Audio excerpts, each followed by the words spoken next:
Government holds all-party meeting in New Delhi ahead of winter session of Parliament.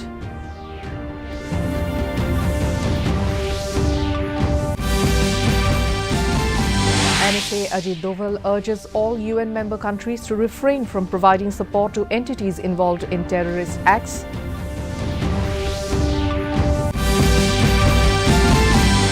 Meghalaya becomes the first northeastern state to deliver medicines via drone services.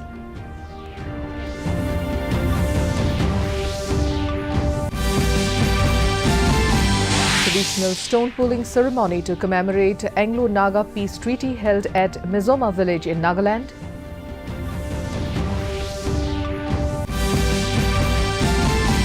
And in FIFA World Cup today, Morocco to take on Spain, Portugal to lock horns with Switzerland for the last two spots in quarterfinals. Welcome to the Northeast News Bulletin. This is Hongita Kakuti Pathak bringing to you the stories in detail.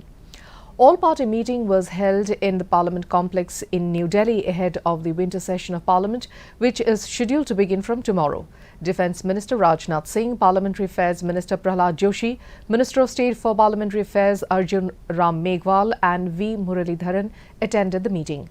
Several opposition parties including Congress, DMK, TMC, NCP among others were also present. After the meeting, Prahlad Joshi said that the government is ready to discuss any issue allowed by the chair in Parliament. चर्चा करने के लिए तैयार है। कुछ सुझाव उन लोगों के तरफ से अपोजिशन तरफ से आए हुए हैं, हमने नोट किया है। बीएसी में हम चर्चा करेंगे। चर्चा करके जिस मुद्दे पर, जिस विषय पर स्पीकर साहब और चेयरमैन साहब अनुमति देंगे, उसके ऊपर चर्चा होगा और बहुत डिटेल में 2.5 घंटे से ज़्यादा हमारा चर्चा हुआ है और out of 47 party 31. The nation paid homage to Bharat Ratna Dr. B.R. Ambedkar on his 67th Mahaparinirvana Divas. President Draupadi Murmu, Vice President Jagdeep Dhankar and Prime Minister Narendra Modi paid floral tributes to Baba Saheb Dr. B.R. Ambedkar at the Parliamentary House lawns in New Delhi today morning. Lok Sabha Speaker Om Birla, Parliamentary Affairs Minister Prahlad Joshi and Congress leaders Sonia Gandhi and Mallikarjun Kharge also paid tributes to Dr. Ambedkar at the Parliament House. Prime Minister Narendra Modi paid homage to Dr. Baba Saheb Ambedkar and recalled his exemplary service to the nation. In his message, Modi said his struggles gave hope to millions and his efforts to give India such an extensive constitution can never be forgotten. The G20 meetings will be held in different cities of the country over a period of 1 year. It will give a major boost to the country's economic recovery, said Officer on Special Duty of the G20 operations Muktesh Pardesi while addressing a press conference at Udaipur in Rajasthan. Pardesi said the G20 meetings will augur well for enhancing tourism potential and in strengthening the cultural aspect of the country.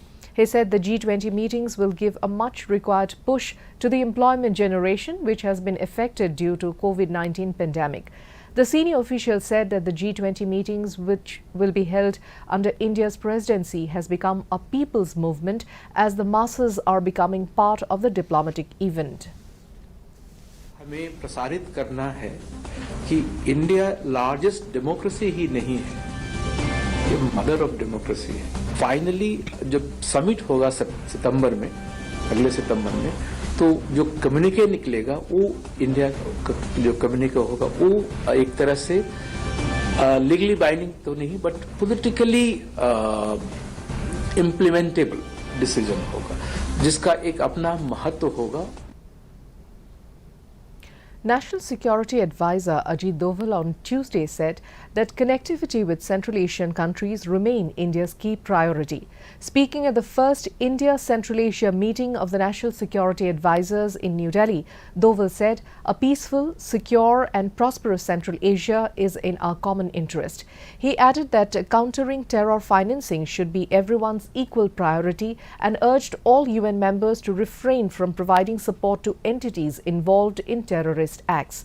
He also spoke on the security situation in Afghanistan and said it is an important issue concerning us all.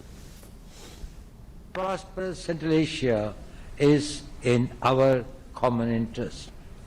Today's meeting therefore assumes importance as it provides us an opportunity to discuss matters which require greater cooperation and coordination amongst the regional countries.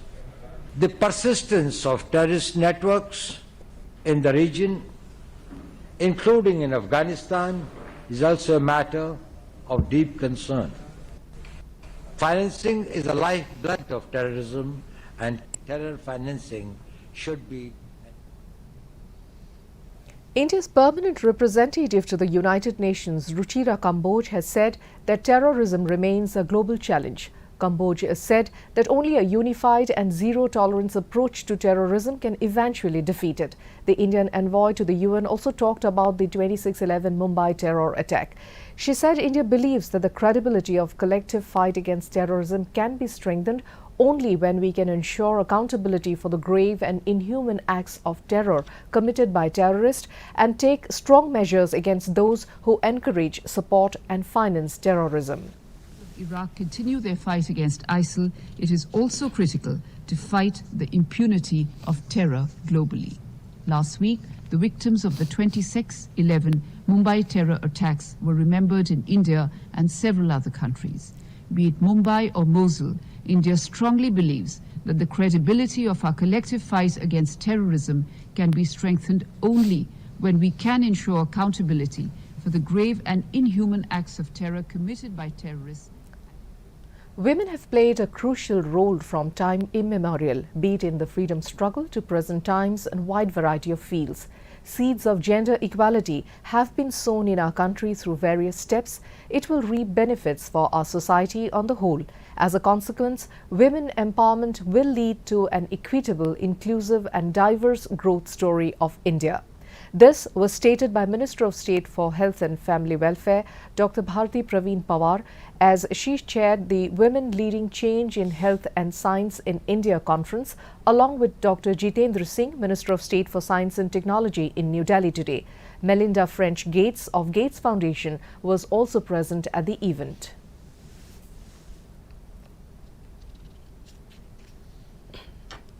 Prime Minister Narendra Modi will dedicate 3 National Ayush Institutes to the nation on Sunday at the 9th World Ayurveda Congress in Goa. Ayush Minister Sarbananda Sonowal informed this. Addressing a press conference in New Delhi, the minister said, inauguration of 3 institutes is a step towards fulfilling Prime Minister's vision of expansion of infrastructure and promotion of research in the traditional medical system. He added that through these institutes, the government will further strengthen its capabilities to provide affordable healthcare to every citizen and every region of the country. आप लोगों ने देखा है एक बड़े व्यवस्था पिछले 8 साल के अंदर देश में खड़ा हुई है। आप जो हमारे all India institute of Ayurveda की जो सैटेलाइट इंस्टीट्यूट गोवा में लोकार्पण होने जा रहा है और हमारे नेशनल इंस्टीट्यूट ऑफ होम्योपैथी का सैटेलाइट इंस्टीट्यूट हमारे नरेला में दिल्ली और नेशनल इंस्टीट्यूट ऑफ यूनानी मेडिसिन की गाजियाबाद में तीनों सैटेलाइट इंस्टीट्यूट परम आदरणीय प्रधानमंत्री जी के हाथों से लोकार्पण अगली 11 दिसंबर को हमारी वर्ल्ड आयुर्वेदा कांग्रेस की वैलिडिटी सेशन की समय पे ही। Information and Broadcasting Minister Anurag Thakur today inaugurated the virtual drone e-learning platform at Agni College of Technology at Changalpet near Chennai. The minister also flagged off the drone yatra. Speaking at the event, Thakur said the drone technology is essential for defence, agriculture, horticulture, cinema and could substitute for many areas. The minister informed that at least 1 lakh drone pilots will be made under the Make in India scheme in 2 years' time by the Gadura Aerospace Technology in Changalpet district. Thakur said that India is making a significant progress in developing cutting-edge in drone technology. Apply pesticides on farms in different Indian states, and I'm happy to see even today 75 such vans have been given the go-ahead to be in various parts of the country, especially reaching out to more than 740 districts of this country. This is not a small task, this is a big achievement. The Meghalaya government unveiled the first drone delivery hub and network of the Northeast on December 5th.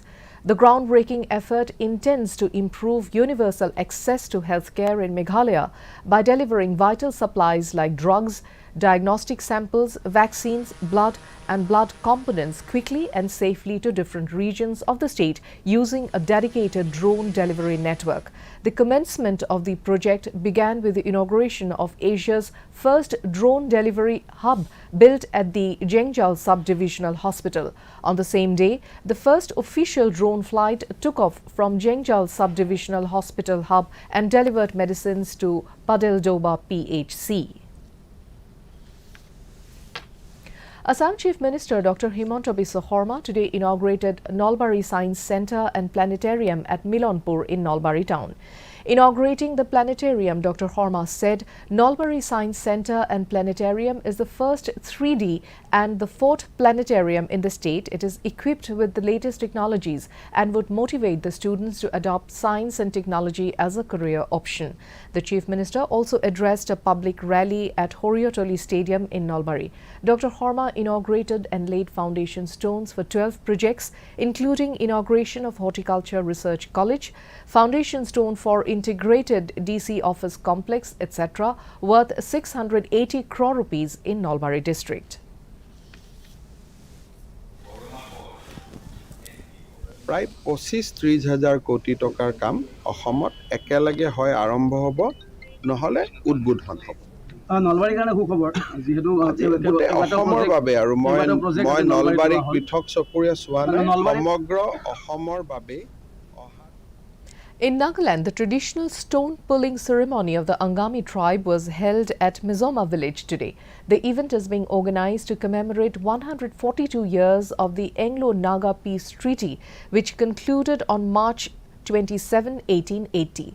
Chief Minister Nefu Rio in his address said that it was a blessed day for all of us to participate in this stone-pulling ceremony. He said that the Nagaland state government started the Hornbill Festival as the festival of festivals with the aim to preserve and conserve tradition, culture and identity, and also to bring all the tribes together as one.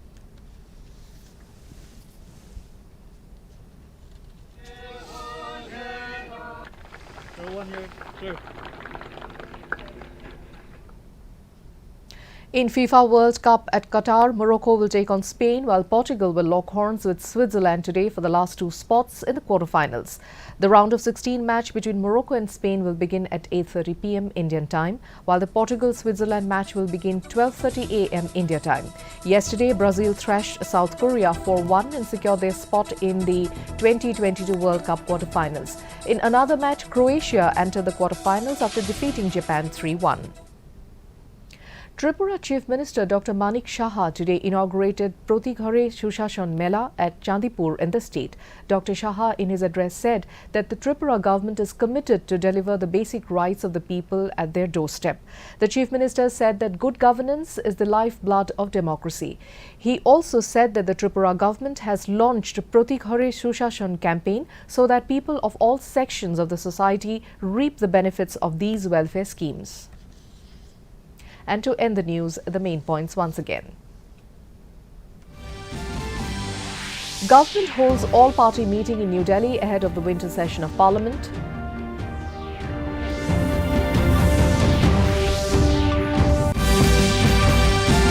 NSA Ajit Doval urges all UN member countries to refrain from providing support to entities involved in terrorist acts.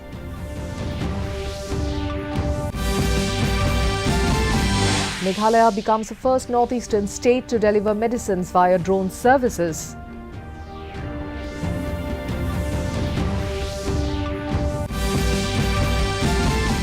Traditional stone-pulling ceremony to commemorate Anglo-Naga Peace Treaty held at Mizoma village in Nagaland.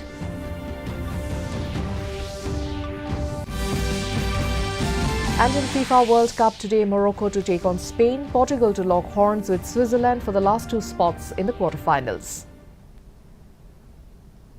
And that brings us to the end of this evening's bulletin. Thank you for tuning in. Namaskar.